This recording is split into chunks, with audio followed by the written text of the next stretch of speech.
કાન ધરીને સાંભળજો સૌ, કહેવી આજે એક વાત છે, વિશ્વભરમાં ફેલાયેલી આ લેવા કણબીની નાત છે.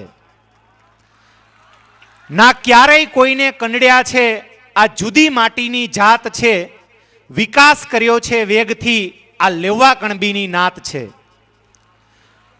મજૂરી કરી છે તન તોડીને, ખાધી ઘણી લાત છે, પણ સમગ્ર વિશ્વમાં પૈસાદાર આ લેવા કણબીની નાત છે. ભોળા પારેવા જેવી શાંત સ્વભાવની ખોડલ જેની માત છે, પાડોશી થવા સૌ કોઈ ઈચ્છે, આ લેવા કણબીની નાત છે. માત્ર સહન કરનારી એવું ના સમજતા, માત્ર સહન કરનારી એવું ના સમજતા, આ સિંહ કેરી જાત છે, સરદાર પટેલની વારસ આ લેવા કણબીની નાત છે.